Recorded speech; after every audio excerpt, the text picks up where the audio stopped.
My entire 17 years of life had been a meticulously crafted lie, but I didn't know it until the silence in the courtroom became so loud it was deafening. The judge, a man whose gaze seemed to peel back layers I didn't even know I had, paused the entire proceeding. His voice, calm but sharp, sliced through the stale air. He lowered his glasses to the tip of his nose and really looked, at my adoptive parents, his eyes lingering on them with an unnerving intensity. Then he asked a question. On the surface it was simple, a procedural inquiry. But that question would detonate a silence I'd been living inside for nearly 2 decades. I walked into that courtroom as Maya Sterling, the quiet, invisible black daughter in my parents' perfect white world, a living prop for their progressive fairy tale. I walked out knowing the very ground beneath my feet, the foundation of my entire existence, was a lie. A lie so profound, so deeply buried, it was kept not just from me, but from the world itself. A lie that was about to shatter everything. Before I continue, make sure to subscribe to the channel, turn on notifications, comment below, and leave your like. Helps a lot. My life had always felt like it was staged for a photograph I wasn't meant to be a part of. We lived on a street named after a tree, in a sprawling 2-story colonial with perfect white siding and a lawn so flawlessly manicured it looked like a green carpet rolled out by a divine hand. My parents, Carol and David, were pillars of their community. David was a respected architect, the kind of man who wore soft-soled shoes, smelled faintly of sawdust and integrity, and spoke in a measured, reassuring tone that made you believe anything he built was meant to last forever. Carol was the ultimate supermom, PTA president, church bake sale organizer, a woman whose grace and efficiency were the stuff of local legend. Her minivan was a constant, comforting presence in the school pickup line, always on time, always pristine. And then there was me, their daughter, the asterisk in their perfect story. In every family photo that lined our grand, curving staircase, I was there. A small brown face in a sea of smiling white ones. For the annual Christmas card, I'd be forced into a stiff, itchy red velvet dress, my hair painfully straightened and pulled back with a matching ribbon, a forced smile plastered on my face. On our summer vacations to Cape Cod, I'd be posed in a pastel sundress, holding my father's hand, my smile just as wide and just as hollow as my cousin's. To anyone looking in, we were the model of a modern, loving family. Progressive. Colorblind. They had opened their hearts and home to a child in need. That was the story. And for a very long time it was a story I desperately wanted to believe. But believing something with your mind and feeling it in your bones are 2 entirely different universes. I always carried this feeling. A low, persistent hum of dissonance just beneath the surface of our perfect life. It was the feeling that something was fundamentally wrong. It felt like being a cherished object, a priceless painting they were proud to display, but not a person they truly saw. I was a living testament to their goodness, a daily affirmation of their virtue, rather than a child in my own right. The silence that surrounded my origins wasn't angry or abusive. It was a gentle, constant, suffocating shushing, quiet, loving erasure. It began with my hair. For all her myriad talents, Carol was completely and utterly lost when it came to my thick, coily hair. It was a problem to be solved, an unruly variable in their otherwise perfect equation. There were years of tears, mine from the pain, hers from frustration, and hours of struggle with combs that snapped in half and expensive, fragrant creams that did nothing but make a greasy mess. I vividly remember being about 8 years old, sitting on a pillow on the floor between her knees while she wrestled with a particularly stubborn tangle, sighing with a sound that was a mixture of love and deep exasperation. "Oh, Maya," she'd say, her voice tight, "why does your hair have to be so difficult?" Eventually, the solution they found was chemical relaxers. The sharp, acrid smell of the cream and the familiar sting on my scalp became a twice-a-year ritual of submission.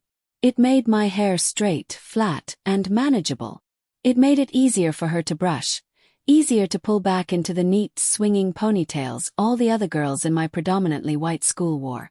It made me fit better into the photograph. I didn't have the words for it then, but I felt a crucial piece of myself being systematically ironed out, smoothed over for their convenience. For them. Then there was the colorblind mantra. "We don't see color in this house," my dad would say proudly to friends at dinner parties, patting my shoulder as if to present me as evidence. It was meant to sound like a profound, enlightened statement of unconditional love, but to my ears it always felt like a command. Don't be black. Don't make your blackness an issue. It is an inconvenient detail we have graciously decided to overlook. Please do the same. When I tried to ask questions, to understand the parts of me they chose to ignore, the silence would descend, soft and suffocating as a blanket. In 3rd grade we had a family tree project. My friends brought in huge, sprawling posters with branches stretching back to Italy, Ireland, Poland, filled with faded photos and names. My poster was empty. Carol had helped me with it. She drew a beautiful, sturdy tree trunk with a flourish. At the top, in her perfect, elegant handwriting, she wrote David and Carol. And from there, a single lonely branch led down to one name: Maya. When I asked where my other branches were, where my leaves came from, she just gave me that gentle, placating smile that ended all conversations. "Well, sweetheart, your story is just a little different. Your story starts with us. You grew in our hearts, not my tummy." That was the official narrative. A pretty story I was taught to recite. But it was a story without a beginning, and it left me feeling like a book with the first chapter violently ripped out. As I got older, my questions became more direct, and so did their deflections. What was my birth mother like? I dared to ask one evening. On a rare day I felt brave. Carol's face tightened into a pained expression. "We don't know much, honey. The records were sealed. But we know she loved you very much.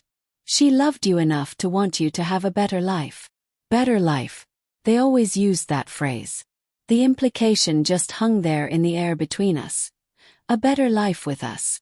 Better than the one you would have had with them. The nameless, faceless, difficult people I came from. The ones we didn't talk about. But where am I from? I asked my dad once, around 14. A boy at school had asked me, and the simple question sent me into a spiral of shame because I had no answer. David put down his newspaper, a small, irritated frown creasing his brow. "You're from here, Maya. You're from this town. You are a Sterling. You're part of this family. That's all that matters." And that was that. Conversation over. Their silence was so expertly wrapped in love and concern that to fight against it felt like an act of profound ingratitude. They gave me everything, didn't they? A beautiful home, a top-tier education, piano lessons, summer camp, a future. Who was I to demand the one thing they so clearly, so stubbornly, would not give me? A past. So I stopped asking. I learned to play the part of the happy, grateful, uncomplicated adoptee. I smiled for the cameras. Got good grades. I was polite, quiet, and agreeable. I made myself easy for white people to be around, just as my world had implicitly taught me to.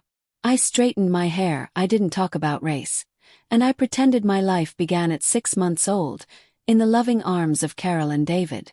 I buried my curiosity so deep I almost convinced myself it was gone. But sometimes late at night I'd lie in my canopy bed, surrounded by the perfectly designed pink and white room Carol had created for me, and I'd wonder. I'd trace the lines on my palms and wonder whose hands they looked like. I'd stare at my reflection in the dark window and feel like I was looking at a complete stranger. A deep, aching sense of loss, a grief for something I never knew I had, would wash over me. It was the feeling of being utterly, completely alone, even in a house that was supposedly full of love. The court hearing was scheduled for just after my 17th birthday. My parents told me about it over dinner one night, with the same casual air they might discuss a dentist appointment. "It's just a formality, sweetie," Carol explained, passing me the salad bowl. "The adoption was technically done when you were a baby, but there's a final review before you turn 18. Just a judge asking a few questions, and then it's all officially, finally done." David added with a reassuring smile. "Nothing to worry about. It's a 10-minute thing. We'll be in and out, and we can get ice cream after to celebrate." Formality. Nothing to worry about. They were so calm, so confident. Why would I think anything else?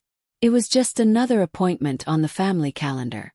I had no premonition of dread, no warning siren in my soul. The lie was so old, so solid, its walls seemed impenetrable. I remember my mom helping me pick out what to wear that morning. She chose a conservative, modest navy blue dress. "You want to look respectful," she said, smoothing the collar with a proprietary hand. I looked at my reflection in the mirror.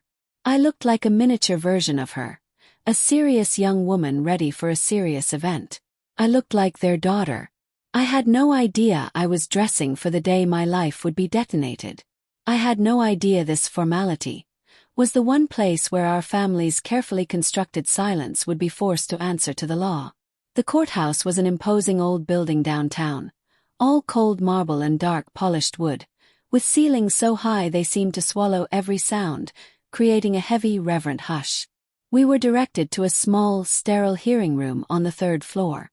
It was nothing like the courtrooms on television. It was small, windowless, and bathed in the sickly hum of fluorescent lights that made everyone look pale and anxious. Carol and David walked in as if they owned the place, greeting our attorney with warm, confident handshakes. They were in their element, respectable people conducting respectable business. I trailed behind them, my stiff dress feeling more and more like a costume, my hands clutched in my lap as I sat on the hard wooden bench between them. I felt like an accessory they had brought along, invisible. Then the judge entered, and the atmosphere in the room shifted instantly. He wasn't what I expected. He was an older black man, probably in his late 60s, with a crown of white hair and a face etched with lines that told you he didn't miss a single thing. He sat down, adjusted his microphone, and looked out over a pair of half-moon glasses. His eyes swept the room. Carol, David, their lawyer, and then, for just a beat longer than was comfortable me, I felt a strange jolt, a current of recognition. Not that he knew me, but that he saw me. In that one brief glance, I felt more seen than I had in 17 years of family photographs.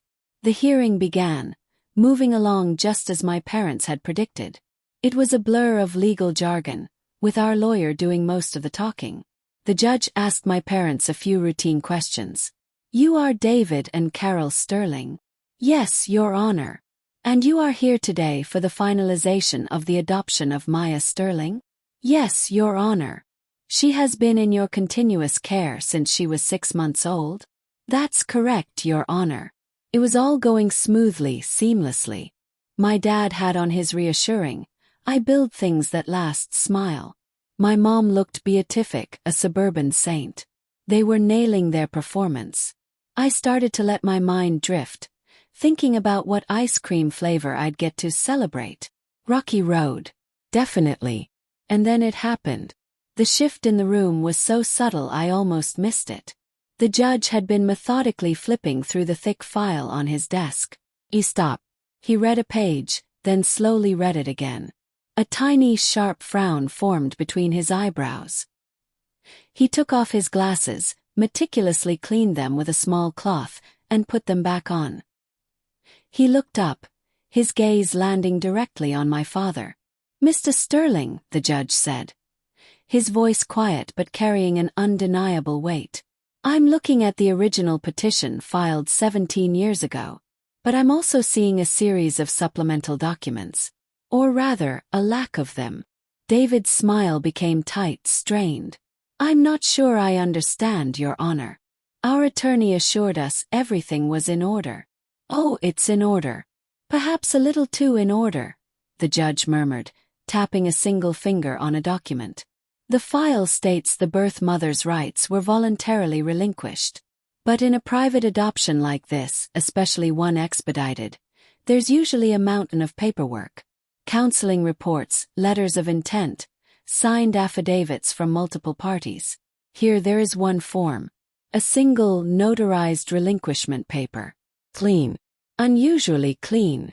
Carol leaned forward, her voice as smooth as silk. "Your Honor, it was a very long time ago. As we recall, the birth mother was very young and in a difficult situation. She simply wanted what was best for her baby. It was all very amicable. She was grateful we could provide a home for Maya. The judge listened, his face an unreadable mask. He nodded slowly. Amicable. I see. He then reached for a different, much thinner folder.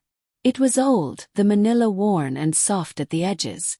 This second file was archived separately. It's not part of the official adoption record. It's a preliminary intake file from the Department of Family Services, dated 3 weeks before your private adoption petition was filed. It was flagged for cross-referencing, but it appears that never happened. An administrative oversight, I suppose. I swear the temperature in the room dropped 10 degrees. I saw my mother's hand clench into a white-knuckled fist on the polished table. My dad cleared his throat, a dry, rasping sound that echoed in the sudden silence.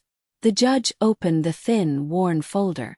According to this intake report, a social worker named Ms. Gable responded to a call regarding a 17-year-old girl and her newborn infant. They were in a precarious housing situation. The social worker's notes are very detailed.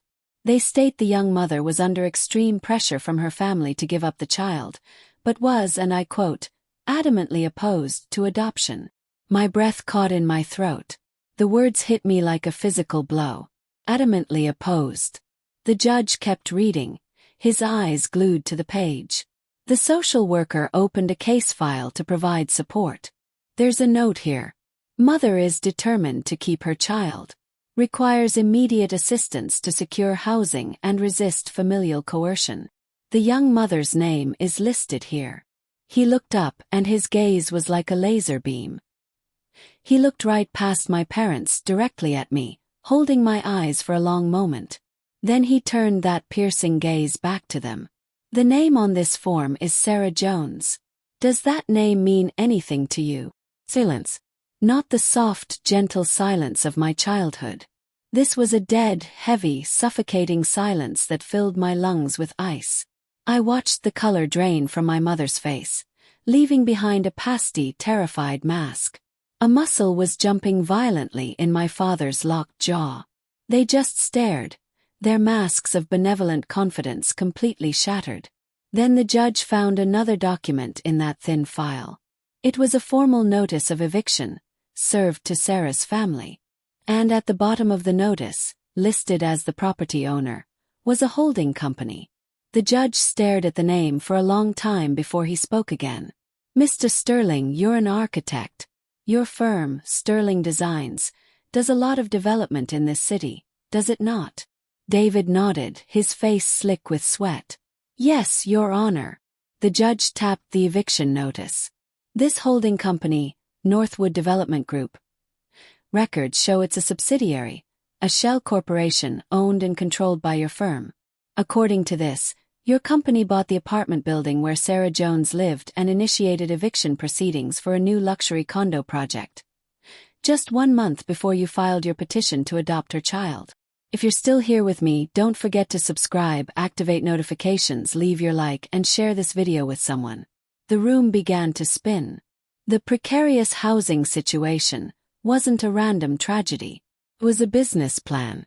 My father hadn't just found a baby in need. He had, through his business, created the need. He had manufactured the crisis that led a desperate teenage girl into their path. The judge let the implication hang in the air, a toxic cloud that choked all the oxygen from the room. He leaned into his microphone, his voice no longer quiet. It was sharp and clear, ringing with a cold fury that both terrified and thrilled me. Let me be more specific. Ms. Gable, the social worker, noted on April 10th that she couldn't find Ms. Jones or the infant, and that the family had moved away after being evicted. The case was closed. 3 weeks earlier, your company served the eviction notice. And 5 days before the case was closed, you filed a private adoption petition with a signed relinquishment from a Jane Doe. A Jane Doe who, it seems, you made homeless. He held up the thin file. This document suggests a 17-year-old girl named Sarah Jones was fighting to be your mother, Maya. And this document, he held up the official adoption file, suggests that your parents not only knew that, but orchestrated the circumstances that left her with no other choice, pushing ahead with a private adoption to make her, and this inconvenient record, disappear. He stared at Carol and David, their faces pale and panicked. The perfect family postcard was engulfed in flames. "So I am interrupting these proceedings," he said, his voice dangerously low, "because I will not sign a final decree when it appears this entire process was founded on an act of predatory coercion. I will not finalize the erasure of this child's history. I will not be an accessory to it." He looked at them, the pillars of the community, now crumbling into dust before my eyes. "So, I will ask you one more time under oath. Who is Sarah Jones? And what did you do to her?" Sarah Jones. My mother's name. A name I'd never heard. A name they had buried under 17 years of lies and manicured lawns.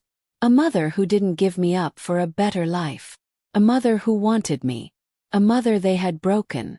The entire story of my life, the grateful orphan saved by kind, benevolent strangers, was a monstrous lie. A lie they told me, the world, and now a judge. In that moment, the silence didn't just break. It exploded. And the sound of that explosion was the first real breath of my own life. The car ride home was a masterclass in suffocation. It was the same silence that had ruled my childhood, but it had mutated. It wasn't soft and protective anymore. It was heavy and sharp, filled with the jagged edges of the truth. My father gripped the steering wheel so hard his knuckles were bone white, staring at the road as if he could hold our collapsing world together by sheer force of will.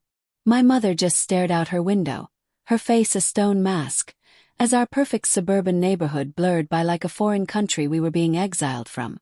I sat in the back, the navy dress feeling like a burial shroud. I was somewhere beyond tears, in a state of pure, humming shock. A name was beating in my head like a drum. Sarah Jones. Sarah Jones. Sarah Jones. Fell like a key. Magic word. A piece of me that had been stolen and was now, somehow, returned. She wanted me. The thought was a revolution. We pulled into the driveway. The house looked the same, but it was all a lie. The white siding, the perfect lawn. It was a stage set for a horror story. I walked inside and up the grand staircase, past the gallery of smiling, fraudulent photos. They were propaganda for a regime that had just fallen. I went to my pink and white bedroom and shut the door. I sat on my canopy bed, and for the first time in my life, the room didn't feel like mine. Felt like a cage. I was a stranger here. A stolen artifact in a museum of a family. Hours later, after hearing their muffled, frantic voices from downstairs, there was a soft knock. Carol came in, her face exhausted and ravaged. She sat on the very edge of my bed, careful not to touch me. "Maya," she started, her voice shaky. "We need to talk about what happened." Something inside me that had been asleep for 17 years woke up with a roar. The quiet, grateful, easy-to-manage Maya was gone, burned away in the fire of the courtroom. "No," I said, my voice so strong and cold it surprised me. "You need to talk. And for the first time in my life, I need to listen to the truth." She flinched as if I'd struck her. "That's not fair. We did everything for you. We love you." "Love?" I shot back, the anger I didn't know I possessed boiling over. "You call this love? You let me believe I was unwanted. You let me walk through the world feeling like I was discarded by the one person who was supposed to want me most. And you didn't just know the truth, you created the lie. You made my mother homeless." David appeared in the doorway, his face a grim gray mask. "That's enough, Maya. You don't understand the complexities." "The complexities." I stood up, my whole body vibrating with a rage that felt cleansing. "You destroyed a girl's life to get a baby. A 17-year-old girl, just like I am now. Did you look her in the eye when you did it, Dad? When your company threw her out on the street? Did you, Mom, when you showed up with your lawyer and your checkbook while she had nothing? How could you?" The question hung in the room, a bomb that had finally gone off. "You didn't just adopt me," I said, the words pouring out, hot and sharp. "You preyed on her. That judge, a total stranger, saw more truth in 10 minutes than you've told me in 17 years.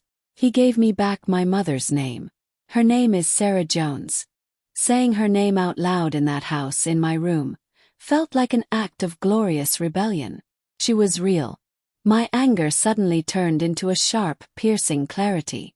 I wasn't just their daughter. I was Sarah Jones's daughter. And I was going to find her. The judge's intervention was my rescue. Because he'd stopped the finalization, the court assigned me a legal advocate, an independent lawyer named Ms. Diaz. She was my lifeline. She met with me in coffee shops, away from the suffocating atmosphere of that house, giving me space to breathe for the first time. She helped me get the full file from Family Services. That intake form was the Rosetta Stone of my life. It had Sarah's age, the hospital where I was born, and the name of the high school she had attended. And so the search began. Just me and Ms. Diaz, digging through yearbooks, public records, and social media for any trace of Sarah Jones.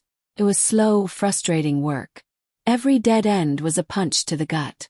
But the judge's words echoed in my head, adamantly opposed. That's what I held on to. That was my North Star. My relationship with Carol and David fractured into a million pieces. They saw my search for Sarah as a betrayal. I saw it as my birthright. We were living in the same house but on different planets, separated by an ocean of their secrets.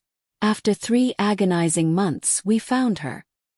Sarah Jones, who had attended that same high school, had married and was now Sarah Connell. She lived 3 states away. Ms. Diaz made the initial contact. And a week later I was on a train, watching the country blur by, my heart hammering against my ribs. I met her in a small, quiet park. She was sitting on a bench, and when she looked up, it was like looking into a mirror. She had my eyes, my hands. She was older, of course, with lines of worry and laughter around her eyes that I didn't have yet, but she was me. We just stared at each other for a full minute, and then she burst into tears, and so did I. She told me everything. She confirmed the twist that had shattered my world.